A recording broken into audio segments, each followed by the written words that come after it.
Pada suatu hari di kota Baghdad, yang terkenal dengan pasar-pasarnya yang ramai dan istananya yang megah, hiduplah seorang lelaki tua gendut yang dikenal dengan nama Abu Nawas. Ia bukan sembarang orang. Kecerdasannya menandingi menteri, kejenakaannya melampaui pelawak istana, dan lidahnya yang licin bisa membuat raja tertawa sekaligus berpikir. Suatu pagi, ketika angin padang pasir masih sejuk, Raja Harun al-Rashid berjalan-jalan menyamar bersama pengawalnya. Ia ingin mengetahui keadaan rakyatnya secara langsung. Tiba-tiba di pinggir jalan istana, ia melihat Abu Nawas sedang duduk bersila, menengadah ke langit sambil berkata dengan suara keras, "Wahai Tuhan, kirimkan aku 100 keping emas langsung dari surga. Aku tidak ingin dari manusia, hanya dari MU." Raja tertawa dalam hati. Apa yang direncanakan Abu Nawas kali ini? Pikirnya. Raja lalu menyuruh pengawal memberi Abu Nawas 100 keping emas, tanpa mengatakan siapa yang mengirimnya. Begitu menerima kantong emas itu, Abu Nawas berteriak lagi, "Terima kasih ya Tuhan. Engkau benar-benar maha kaya. Tidak perlu lewat manusia, langsung dari langit." Raja mendekat sambil menyamar sebagai orang biasa, lalu bertanya, "Wahai Abu Nawas, apakah kau yakin itu dari langit? Bagaimana kalau itu dari manusia seperti aku?" Abu Nawas tersenyum licik. Jika manusia yang memberi, dia pasti akan bilang, "Ini dariku, Abu Nawas." Tapi karena tidak ada yang mengaku, maka pasti dari Tuhan. Logikanya sederhana, wahai orang asing. Raja tertawa terpingkal-pingkal, lalu pergi sambil berkata dalam hati, "Orang ini selalu punya cara membalik kenyataan." Beberapa hari kemudian, datanglah seorang saudagar kaya yang iri pada popularitas Abu Nawas. Ia menantang Abu Nawas di depan umum.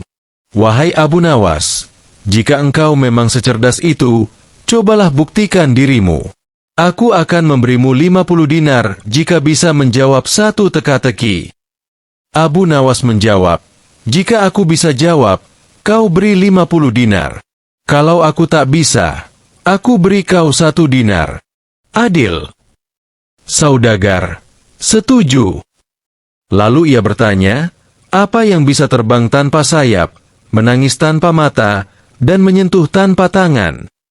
Orang-orang bingung. Abu Nawas pun memikirkan sebentar, lalu menjawab. Jawabannya, angin. Ia terbang tanpa sayap. Saat badai, ia terdengar seperti menangis. Dan ia bisa menyentuh wajah kita meski tak punya tangan. Orang-orang bersorak, tapi saudagar tak puas. Ia berkata, "Baik, aku akan tanya satu lagi." Abu Nawas mengangkat tangan. "Tunggu. Sekarang giliranku bertanya.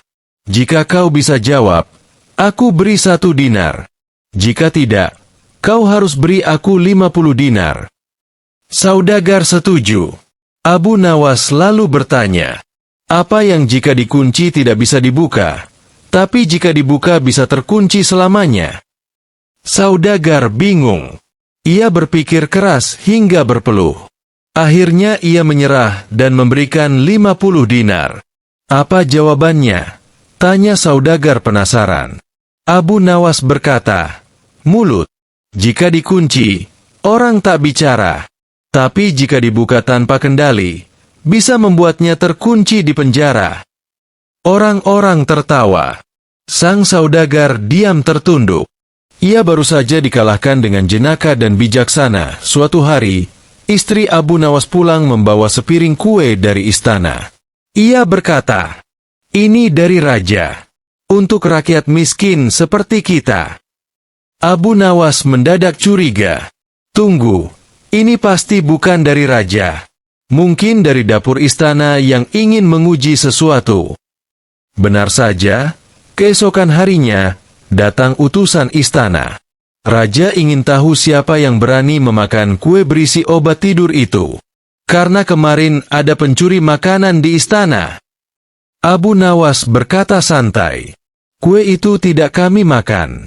Istri saya memberikannya pada kucing tetangga." Utusan, Lalu apa yang terjadi pada kucing itu? Abu Nawas, dia tertidur lelap sampai tadi pagi. Utusan pun pergi dengan malu. Raja mendengar cerita itu dan makin terhibur dengan kecerdikan Abu Nawas, Raja Harun al-Rashid. Setelah mendengar tentang kisah kue yang diberikan kepada kucing, tertawa puas. Namun, sebagai raja yang senang menguji kecerdasan para penasihat dan rakyatnya, ia memutuskan untuk membuat teka-teki khusus untuk Abu Nawas. Di malam harinya, ia memanggil pengawal dan berpesan, "Panggil Abu Nawas ke istana besok pagi. Aku ingin memberinya 3 teka-teki. Jika dia tidak bisa menjawab satu saja, hukumannya dia harus tinggal seminggu di dapur istana dan cuci piring." Keesokan pagi, Abu Nawas datang dengan jubah lusuh dan senyum santai. Raja berkata, "Wahai Abu Nawas, aku punya 3 teka-teki." "Siap." Abu Nawas menunduk hormat. "Hamba siap, asal bukan soal perhitungan pajak kerajaan, karena itu menyakitkan rakyat dan kepala." Raja tertawa, lalu bertanya, "Teka-teki 1. Apa yang semakin diisi, semakin ringan?" Abu Nawas menjawab tanpa berpikir lama, "Lubang. Jika diisi, ia menutup, tak ada udara, maka ringanlah beban tanahnya." Raja mengangguk puas. Teka-teki 2. Apa yang tidak bisa dimiliki 2 orang pada waktu yang sama, walaupun tidak terlihat? Abu Nawas tersenyum. Rahasia. Jika dibagi 2, maka bukan rahasia lagi. Orang-orang istana bertepuk tangan. Teka-teki 3. Apa yang lebih tajam dari pedang, lebih cepat dari kuda, dan lebih kuat dari raja? Abu Nawas berjalan pelan ke tengah ruangan, lalu menjawab, "Lidah. Ia bisa membunuh tanpa darah, bisa menyebar berita dalam semalam, dan bisa menjatuhkan raja jika tak dijaga." Raja Harun terdiam. Ia berdiri, lalu tertawa keras. "Kau menang, Abu Nawas. Tapi tunggu, aku punya 1 teka-teki terakhir, bukan untuk dijawab tapi untuk dijalani." Raja berkata, "Aku ingin tahu, bisakah kau membuat orang-orang secara sukarela memberikan uang padamu tanpa meminta-minta? Batas waktumu 3 hari, dan kau harus mengumpulkan 100 dirham. Tapi kau tak boleh menjual barang atau meminta sumbangan." Abu Nawas mengangguk. "Boleh, tapi izinkan aku memakai cara yang agak tidak biasa." Raja menyetujui. Dan dimulailah petualangan Abu Nawas keliling kota. Hari pertama, papan ajaib Abu Nawas. Abu Nawas berdiri di pasar dengan membawa sebuah papan tulis bertuliskan, "Uang Anda akan bicara sendiri. Tulis nama Anda dan jumlah uang yang ingin Anda buang, maka saya akan tunjukkan keajaibannya." Orang-orang penasaran. 1 orang menulis, "Ali, 5 dirham, lalu memberi uang itu ke Abu Nawas. Abu Nawas pura-pura membisikkan sesuatu ke uang itu, lalu mengangkatnya tinggi-tinggi. "Wahai dirham, kemana engkau akan pergi?" Ia meletakkannya di kantong, dan berkata, "Ternyata dirhammu ingin ikut aku menolong orang miskin. Luar biasa, dirhammu berhati mulia." Orang-orang tertawa, dan makin banyak yang ikut iseng menulis dan memberi uang. Hari pertama, Abu Nawas sudah kumpulkan 37 dirham. Hari kedua, tukang cerita bayaran terbalik. Abu Nawas lalu berdiri di depan masjid dan berkata, "Hari ini aku akan bercerita. Tapi berbeda. Biasanya kalian membayar untuk mendengar cerita. Sekarang, aku akan bayar kalian. Tapi jika kalian tidak tertawa." Orang-orang tertantang. Ia mulai menceritakan kisah lucu tentang kambing yang bisa mengaji dan kucing yang jadi menteri kerajaan. Setiap kali orang tertawa, Abu Nawas akan berkata, "Ah, tertawa. Maka jangan minta dirham dariku, karena engkau sudah dibayar dengan bahagia." Tak satu pun berhasil menahan tawa. Justru mereka memberi koin karena ingin dengar lanjutan cerita. Hari kedua, 41 dirham dikumpulkan. Hari ketiga, Raja Tanpa Mahkota. Di hari ketiga, Abu Nawas menyewa sebuah panggung kecil di alun-alun. Ia mengenakan mahkota dari anyaman rotan, lalu berdiri seperti raja dan berkata, "Hari ini saya jadi raja. Siapa saja boleh menghadap dan memberi persembahan. Tapi tak boleh lebih dari 5 dirham." Orang-orang menganggap ini permainan, dan ramai-ramai memberi uang. Seorang anak kecil bertanya, "Kalau kami memberi, apa balasannya?" Abu Nawas menjawab, "Kalian dapat tawa dan kisah untuk dibawa pulang. Dan raja palsu ini akan beli makan untuk anak-anak miskin besok pagi." Akhir hari, terkumpul 112 dirham. Abu Nawas menghadap raja dan memperlihatkan kantong berisi uang. "Aku berhasil, tuanku. Tapi bukan karena aku pandai. Karena orang-orang suka tertawa, merasa dihargai, dan ingin jadi bagian dari hal yang baik." Raja mengangguk. "Kau benar, Abu Nawas. Uang bisa dicari. Tapi orang yang bisa membuat rakyat tertawa, berpikir, dan bersatu, lebih berharga dari 1000 emas." Pada suatu pagi yang gerah di pasar Baghdad, kegemparan terjadi. Seorang pedagang kaya berteriak, "Pencuri! Dompet emasku hilang!" Orang-orang menoleh. Seorang pemuda kurus berlari sambil membawa tas kecil. Wajahnya panik, pakaiannya robek, dan nafasnya memburu. Ia berlari membelah kerumunan, lalu bersembunyi di balik tumpukan jerami. Sayangnya, tempat sembunyi itu milik seorang lelaki tua gendut berjubah coklat lusuh, Abu Nawas. Pemuda itu terperangah. Abu Nawas mengangkat alis.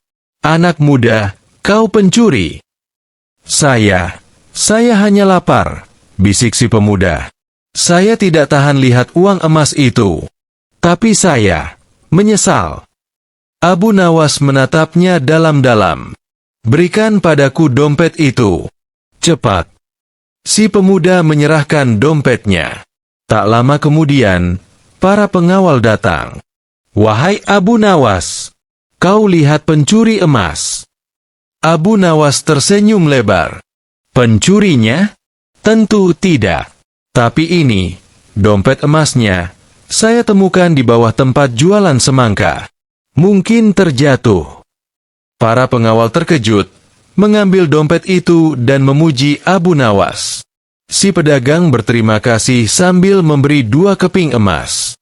Setelah mereka pergi, Abu Nawas menoleh ke pemuda tadi. "Namamu siapa?" "Zaid." "Zaid, lapar tidak harus mencuri. Datang ke rumahku. Aku punya roti dan air bersih. Tapi ada syarat. Setelah makan, kau ikut aku selama seminggu. Kita belajar hidup jujur. Mau?" Zaid mengangguk sambil menangis. Hari itu, bukan hanya dompet emas yang diselamatkan, tapi juga masa depan seorang anak muda miskin. Suatu hari, Abu Nawas menerima surat undangan dari desa bernama Jufah. "Datanglah sebagai tamu kehormatan untuk menghadiri acara tahunan kami, Pesta Raja Bohongan." Raja Harun tertarik mendengar hal itu. Ia mengutus Abu Nawas sebagai wakil resmi istana. Cari tahu apa maksud mereka membuat raja bohongan. Kalau menghina kerajaan. Aku saat tiba di Jufah, Abu Nawas disambut meriah. Semua orang pakai baju mewah dari kertas dan plastik. Lalu muncullah raja, mereka. Seorang pria pendek dengan mahkota dari kaleng dan jubah dari tikar. Abu Nawas menahan tawa. Sang raja bohongan berkata, "Selamat datang, wahai penasihat besar. Di desa ini, setiap tahun kami menunjuk satu rakyat jadi raja selama sehari. Semua harus menuruti perintahnya, kecuali yang berbahaya." Abu Nawas penasaran.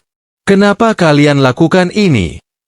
Seorang tetua menjawab, Karena kami dulu punya kepala desa yang kejam.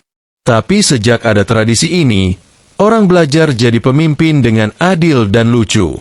Tak ada yang ingin jadi raja yang dibenci. Abu Nawas terkesima. Ia mencatat semua, dan sepulangnya berkata pada Raja Harun, "Mereka bukan menghina kerajaan. Mereka sedang belajar bahwa jadi raja itu bukan soal kuasa, tapi soal hati yang dipinjam sementara." Raja Harun terdiam, lalu berkata, "Kalau begitu, kita butuh desa Jufah versi istana, akan kirim tentara." Raja Harun suatu hari terlihat murung.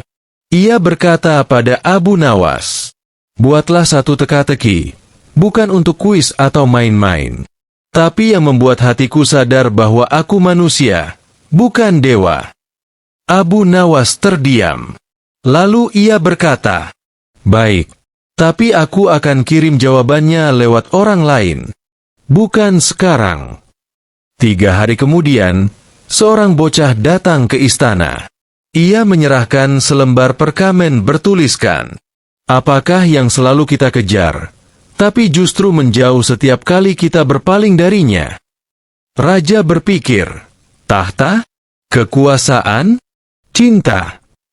Namun di bawah teka-teki itu tertulis jawaban. Waktu. Ia tak bisa dibeli dengan emas. Tak bisa dipanjangkan oleh gelar. Bahkan raja sepertimu pun tak bisa memerintahkannya berhenti. Raja Harun menunduk.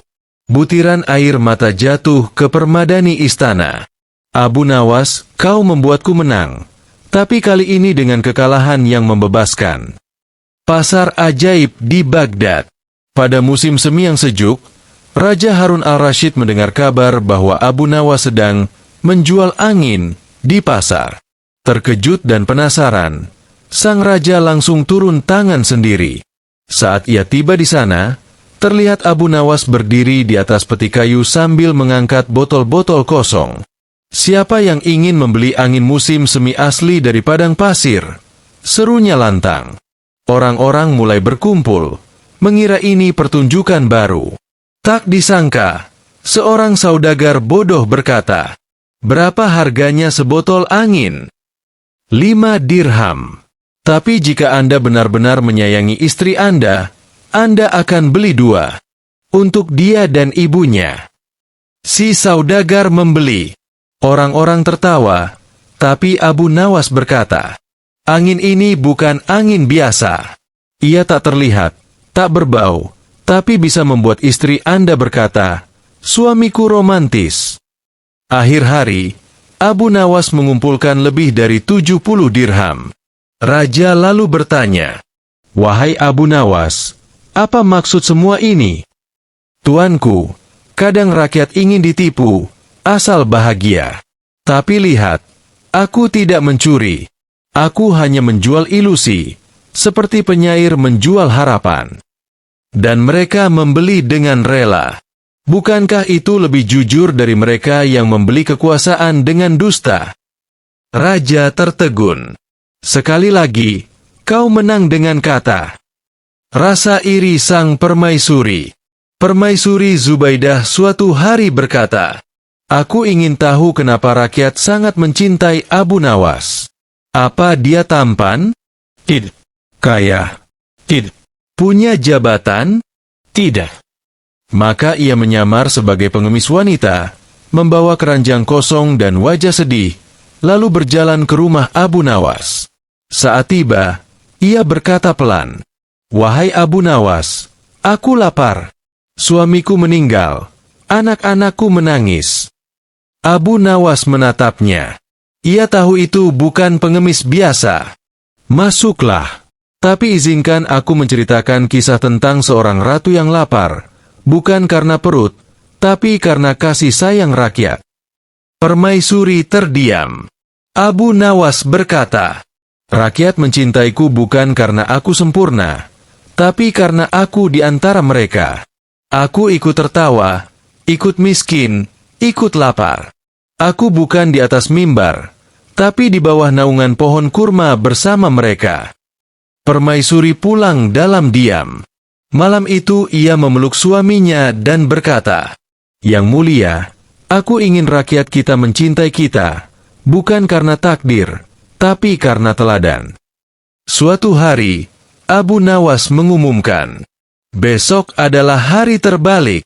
Si kaya harus pura-pura miskin, si miskin harus pura-pura jadi saudagar, dan yang biasanya menjual kini harus membeli." Orang-orang tertawa dan menyetujuinya.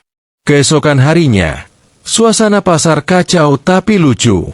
Para pedagang memakai pakaian compang-camping, sementara pengemis memakai jubah bekas saudagar. Seorang pencuri malah menjadi penjaga toko. Abu Nawas berjalan keliling sambil mencatat, lalu mengumumkan, "Hari ini kita belajar, semua bisa berganti.